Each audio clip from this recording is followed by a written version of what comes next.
making a lot of noise at AT&T Stadium. Anything that moves between these lines, gotta get dealt with. 10-5, and he streaks in. Deep to the post to Lamb. At the 5 to the goal line.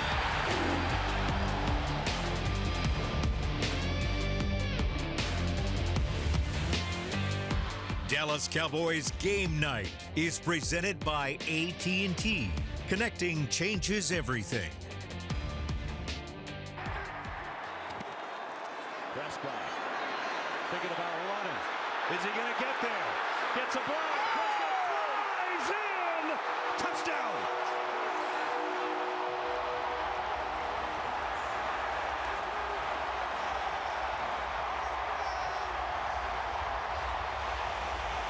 AT&T Stadium erupts as Dak Prescott flies into the end zone, tying the game at 21, ultimately defeating the Philadelphia Eagles late in that one with a 42-yard walk-off field goal by Brandon Aubrey. The Cowboys scored 24 unanswered to take down the Eagles in Week 12, 24-21. Welcome into Cowboys Game Night, everybody. We are outside the locker room at AT&T Stadium here in Arlington, Texas, alongside former Cowboys Isaiah Stanback and Nate Newton. I'm Kyle Yeomans, and gentlemen, it's now since died down. The celebration has kind of cooled off a little bit, but the Cowboys, my goodness, it was a ruckus celebration from beginning to end as the Cowboys get it done, Nate. That was an improbable one, but they got the job done, and they get back to 500. Yes, that first half was very ugly, but you know what? The players kept playing. Mm-hmm. I mean, our defense kept playing. It's been a long time since the Cowboys have been 21 down like that, and the air go out of the stadium. But the players believed, starting with Dak. They just kept chipping away. And the next thing you know, we win with a field goal. Mm-hmm. Defense, great game. Pickens, great game. But most of all, they banded together as a team. You hear all the time of taking one play at a time, one drive at a time, one game at a time, and you kind of get immune to it, right? You kind of brush it off as like, yeah, that's a more PC response. That was an example of taking it one play at a time, coming out of halftime. You're down by 3 touchdowns, okay? And you go out there, and all you can control is the next play. And Dallas took advantage of that. Defensively, they went out there and shut out the Philadelphia Eagles. I repeat, they shut out the Philadelphia Eagles. I don't care how many struggles they're having with their play calling. They still have Jalen Hurts. They still have Devontae Smith and A.J. Brown, Saquon. They have all those guys. They shut them down. And then offensively, all they did was march down the field and find ways to score points. Listen, you can't say enough about the resilience and the grit and the grind of this team. Like you mentioned, Nate, they banded together, they stuck together, and they went out there and got a big-time W. I love how you said that. It was all about the defense in the second half, but the offense had to wake up. There were moments where the offense was struggling, and they found their footing as it went along. And going into the halftime break, down 21-7 was bigger than you'd think, and that's where we're going to start our highlights in this one. Of course, Saquon Barkley and company wearing their Kelly green uniforms on the road against Dak Prescott and the Dallas Cowboys. Second meeting between these two this year. We pick it up in the third. Philadelphia leading 21-7. Dak Prescott sees an opportunity with CD Lamb down the right sideline. Lamb works back to the football, and one for CD as he gets the pass interference called, but he holds on anyways. Fighting with Cooper DeJean on the outside, making the play, and CD really needed that one after a tough up and down first half. Dallas would take advantage on first down and goal.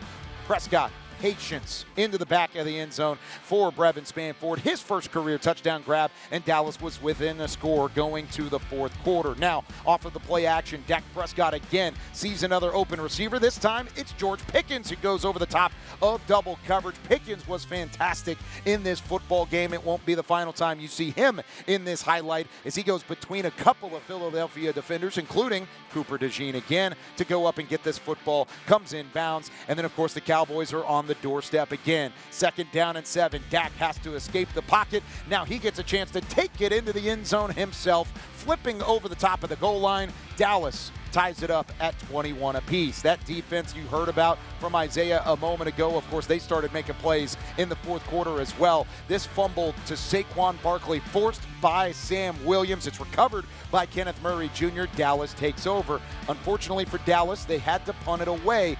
But fortunately for Dallas, they've got a pretty good special teams unit as well. This backs up the returner all the way to the 1-yard line, and then here come the special teams unit. Big time hit. The ball pops free. Trent Sig lands on top of it, and Dallas takes over inside the Philadelphia 10-yard line. However, the Eagles defense would stand strong. Dak Prescott on 4th down and goal. They elect to go for it, but he leaves this pass short to Jake Ferguson. It's a turnover on downs. Philadelphia with a football and a chance to win the game. First play following the 2-minute timeout. Here comes Osa Odigizua. The Cowboys defense needed a big stop. They get one with the sack by Osa to drive them back out of the possibility of a field goal and possibility for a first down. Dallas just needs a field goal now. They get the completion over the middle. There's George Pickens again. His final catch of the day as he finishes with over 140 receiving yards for the second week in a row, setting up Brandon Aubrey from 42 yards out. He sneaks it inside the right upright,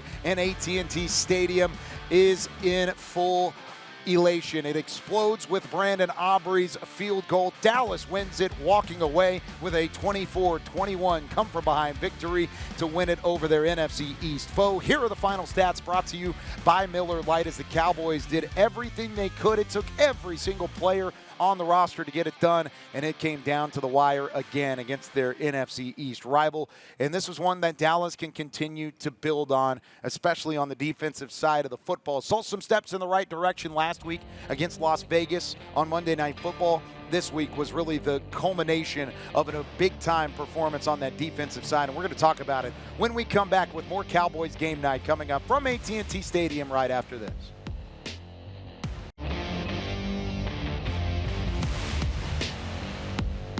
This segment is brought to you by the Texas Lottery.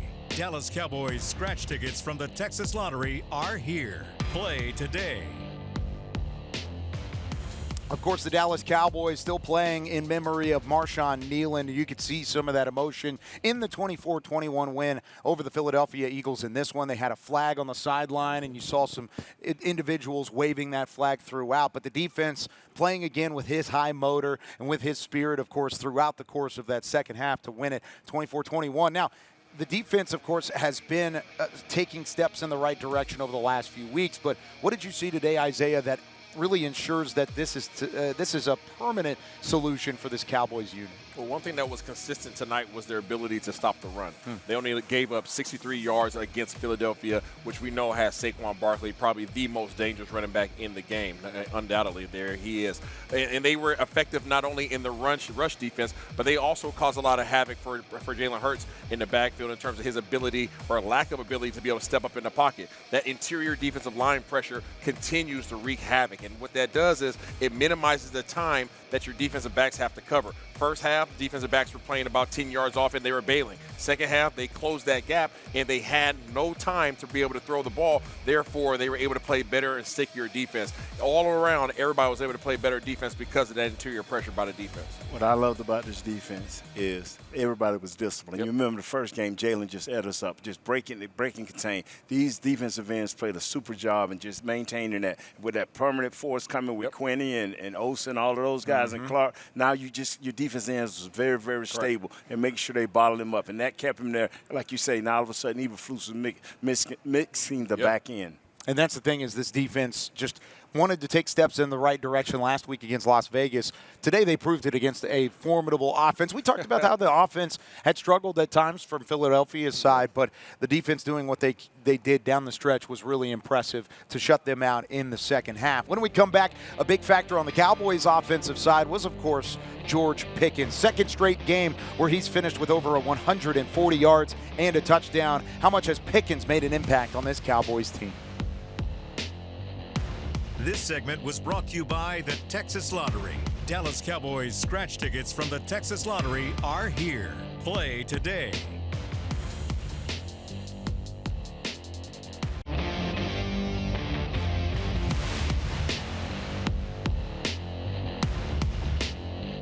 George, how big was this win for you? Definitely a division game, so I definitely say super big, super important. How would you describe the first half in comparison to the second half?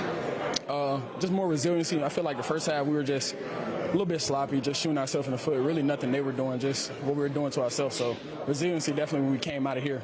Could you talk about the big catch? Back, Javonte just said that probably is when you guys said we probably got a chance now. Yeah, most definitely. Describe that. The catch was crazy. Like I said, tracked the ball, kind of beat the defender. I knew he was going to be running up a little behind, so I knew I was going to have a chance to jump for it. And when I came down with it, I kind of knew as well, like Javonte said, we're going to, because now we're down at the 10. What was the mood like in the locker room? Because it was crazy after the game. Yeah. Before the game, before we came out, halftime, guys were still just being resilient. We scored. That was 7. So we kind of knew we were only down 2, let alone, some of the inconsistencies they have themselves. George, on a big play, what's going through your mind when the ball's in the air? When you have the 2 guys on? Definitely come down with the catch. No matter where that's like in the middle of the field, high ball, go ball, post, I'm always looking at the ball, so I'll never see the guys around me. When you do come down, what then goes through your mind? Just really everything that I always told people, that what I was capable of. You were talking to me a little earlier about how that one catch you didn't make, that probably could have changed things. Yeah, I feel like the catch, I don't know how many series ago it was, but right before we kicked the field goal, I could have caught that, and then I feel like the game would have been way over. Even at the end of a game where he puts up over 140 yards and a touchdown, George Pickens is still thinking about the one that he didn't catch. I don't know which one that is because he went 9 for 9. Exactly. Last time I Yeah, he's had an incredible couple of games, and he continues to take steps forward in this offense. How much has the confidence in him grown throughout the offense? And I'm not talking about him specifically. I'm talking about Dak throwing him the football and really the play calling aspect, getting him involved. Yeah, as a former quarterback, I can tell you that the more in unison you can be with your receivers, the better you understand them off the field, the more you understand their personality, the things that they like, the more film you watch. It just becomes better, right? So obviously Dak doesn't have to work to have that chemistry with CeeDee Lamb. He already has that established. Now it just becomes a matter of how do I make sure that both of these guys are included in the game plan and make sure that I'm giving them the opportunities that they both respond as the best to. So now you're starting to see, George Pickens is doing his thing. They are now in sync. Now it's just a matter of just those two pairing up at the same time. CD had 75, George had 145. I'll take that all day long. And they only gave up 1 sack, so that means the offensive line had their hands on the inside most of the time. Yep. I can't add to what he said, so I just take it all. You start talking about the offensive line. I like what you did there, Nate, but how impressed have you been with what George has done throughout the year? He came with a little baggage, man, and that baggage don't apply here anymore. And I hope this kid can continue to grow mentally, the way he has physically on this field. You said you didn't have anything to add, and you come out with a one-liner like that? What are you talking about, Nate Newton? That's the veteran, man. Yeah, that's the veteran mentality there. Yeah. Unbelievable stuff from George Pickens as he goes back-to-back 140, and the touchdowns just continue to rack up. He's got 8 after a career high of 5 coming into the year. So an incredible season, and it continues on. As we continue on here on Cowboys Game Night, we're going to hear from head coach Brian Schottenheimer on the other side of the break. The Cowboys get it done 24-21 against the Eagles.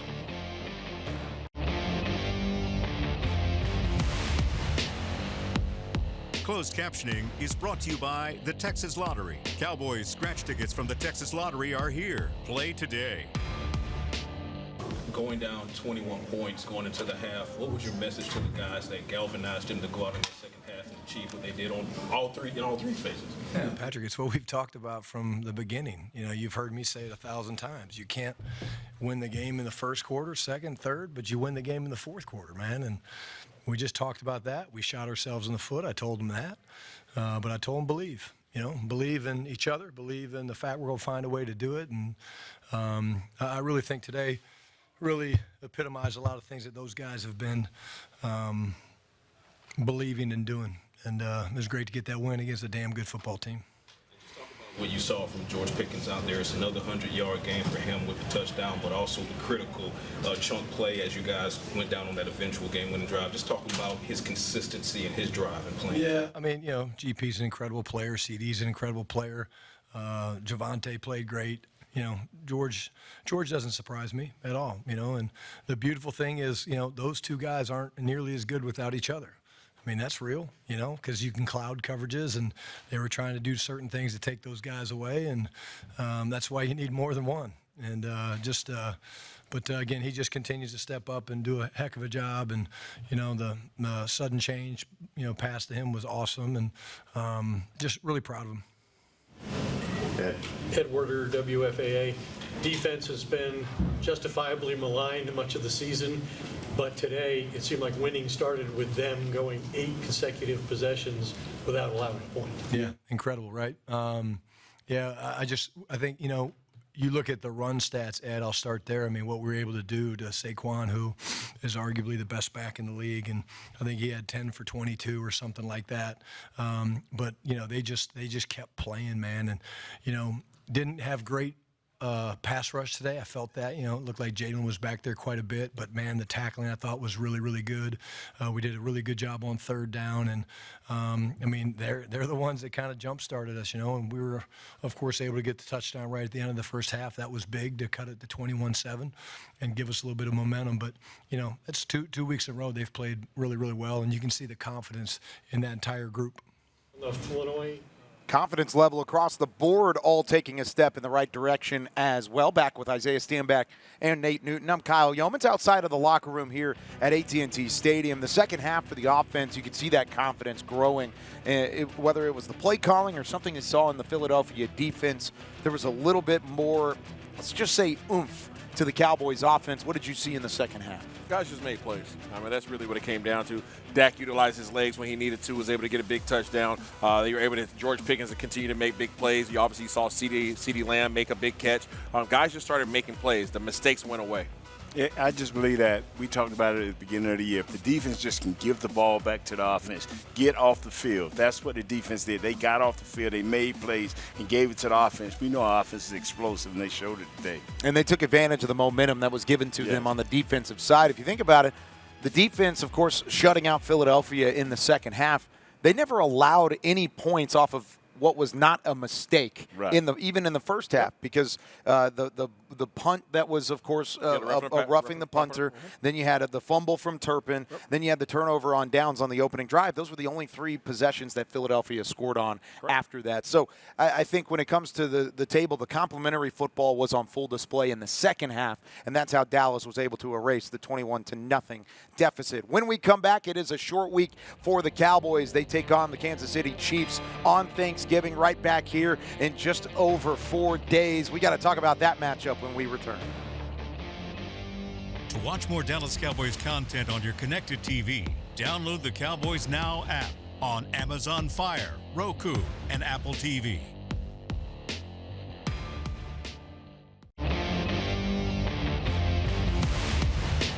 Dallas Cowboys Game Night was presented by AT&T.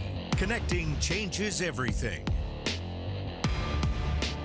The Dallas Cowboys get it done over Philadelphia. Let's take a look at their next opponent, the Kansas City Chiefs. How about this? Kareem Hunt launching himself into the end zone. Kansas City has to go for 2 to bring it back within 3. This one complete to Rashee Rice. So Kansas City within a field goal with just over 8.5 to play. Their defense also stepped up big in the second half against the Indianapolis Colts, setting up a Harrison Butker game-winning field goal in overtime, 23-20. So the Kansas City Chiefs do exactly what the Cowboys did, and that's come from behind to win in Week 12. They match up, of course, on the annual Thanksgiving matchup here from AT&T Stadium as we wrap up Cowboys OT. What do the Cowboys have to do to turn around and keep this momentum rolling against the reigning AFC champions? Score points when the offense gets the ball and make the stops on defense. I agree 100%. You got to be ready, but you got to take care of your body this short week. I like that. Isaiah just said, don't let them score points and score a lot of points, and you're going to win some football games. Thanks for joining us here on Cowboys OT.